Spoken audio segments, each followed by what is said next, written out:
سيدنا عيسى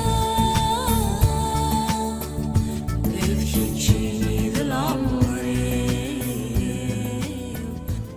بفتشيني للعمر. Bonjour à toutes et tous, j'espère que vous allez bien, que la paix du Seigneur soit avec vous. Alors aujourd'hui, on va faire une vidéo un petit peu technique en essayant de définir quel est le meilleur musulman en se basant sur le Coran. Alors le péché le plus grave dans l'islam, c'est le shirk, c'est-à-dire l'association. L'islam interdit clairement qu'un homme associe à Allah une quelconque personne ou autre divinité. C'est-à-dire que l'homme n'a pas le droit de se prosterner devant autre chose que Allah. Les prières faites à une autre personne qu'Allah inscrit le musulman dans la liste des personnes les plus haïes ou encore dans la liste de ceux que Allah ne pourra jamais pardonner. Donc vous voyez pourquoi les musulmans font très attention à l'unicité de Dieu, d'Allah. Alors en effet, il y a plusieurs sourates, par exemple celle-là, sourate 31 verset 13, qui confirme le danger pour une personne qui associe quelqu'un à Allah. Citons la sourate. Et lorsque Luqman dit à son fils tout en l'exhortant « Ô mon fils, ne donne pas d'associé à Allah, car l'association à Allah est vraiment une injustice énorme. » Mais là, il réside un vrai problème. Est-ce que, mes amis musulmans, vous savez qu'Allah a également blâmé Satan d'avoir respecté cette parole ? En effet, Allah a blâmé Satan car il a refusé de se prosterner devant un homme, Adam, souvenez-vous, c'est-à-dire une autre personne qu'Allah. Et ceci lui a coûté l'exclusion du paradis et la malédiction éternelle. Donc si vous comprenez cela, alors vous avez compris que le premier et le meilleur musulman qui puisse exister dans l'islam, c'est Satan. En effet, les musulmans refusent d'adorer Jésus que Dieu le Père nous a envoyé en tant que fils. Donc mes amis musulmans, vraiment, à mon avis, vaut mieux quand même un peu réfléchir.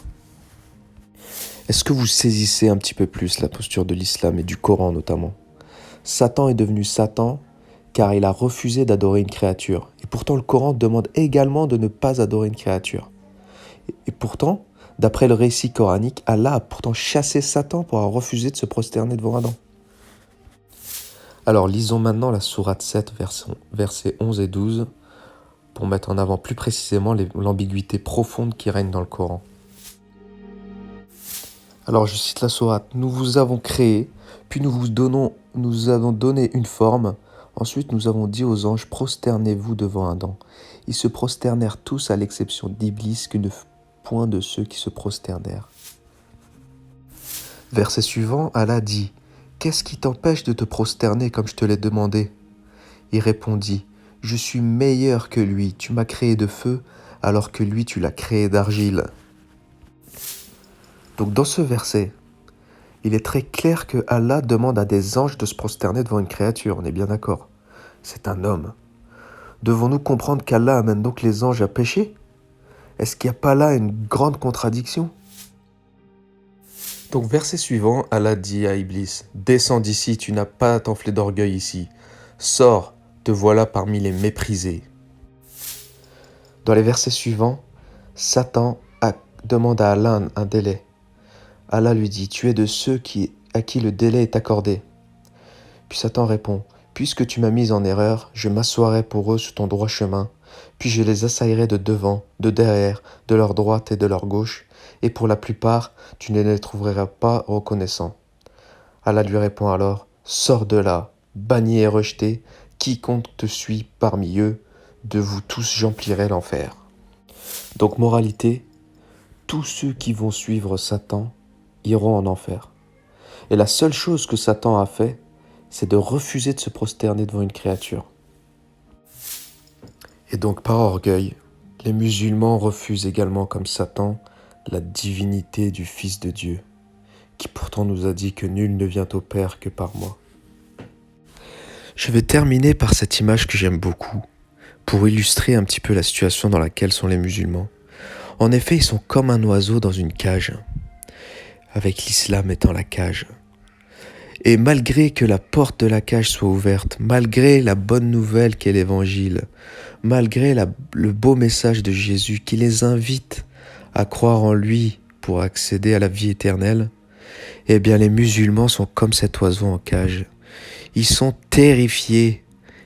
Oui, car l'islam a réussi à mettre dans le crâne des musulmans, eh bien, que s'ils quittent l'islam, ils sont condamnés à l'enfer éternel. D'ailleurs, on tue les apostats. Imaginez la peur que ça génère. Les musulmans ont également peur par rapport à leur famille, d'être reniés, d'être rejetés familialement, socialement. Tout est une histoire d'honneur, d'orgueil finalement. C'est comme Satan. L'honneur, l'orgueil l'a tué. Alors mes amis musulmans, vraiment réfléchissez. N'ayez pas peur, sortez de cette cage qui vous condamne et qui vous voile les yeux très clairement. Alors voilà, j'ai terminé. J'espère que cette vidéo vous aura plu. Alors je me suis beaucoup inspiré d'une des vidéos de Sami Aldib sur cette démonstration coranique. Et voilà, donc je vous dis à très très bientôt pour une prochaine vidéo. Merci.